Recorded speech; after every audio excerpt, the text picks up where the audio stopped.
Hey, Saul, I did get a chance to speak to students, teachers, and parents. Now, those kids will be taking the STAAR exam here sometime in the future. However, the districts and the campuses will not be receiving any grades in terms of the results from the children.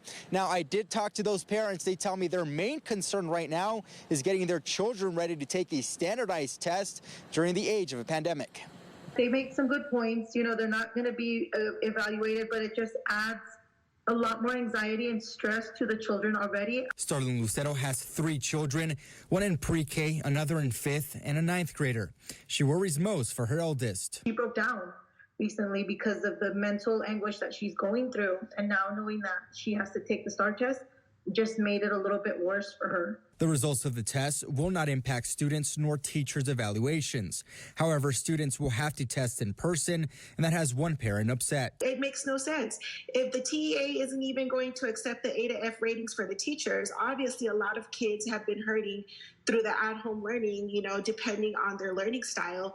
What makes them think that they're going to do well on this test? What's the point of taking them in if this whole year the whole point was keeping them home to keep everybody safe? EPISD is on board with pausing district ratings this year as students are remote learning. Interim Superintendent Vince Sheffield saying in part, quote, "The news from the Texas Education Agency is a welcome reprieve to school districts that are already overwhelmed by the impact of the pandemic. By pausing the rating system this school year, the TEA will allow EPISD and other districts to focus its efforts on meeting the immediate needs of its students and employees." One sophomore I spoke with tells me he feels not all students have a leveled playing field. It's just going to be harder. We're not focused on it because we're in our house. Obviously, some people have more responsibilities in their house than they do at school. Some people have to take care of their siblings and everything, you know. It's going to be harder.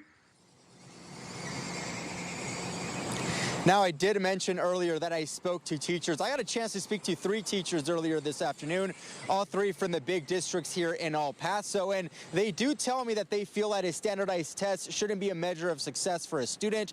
However, all 3 also told me they want to see the campuses and the districts receive a letter grade from the state to continue accountability, especially at the district level.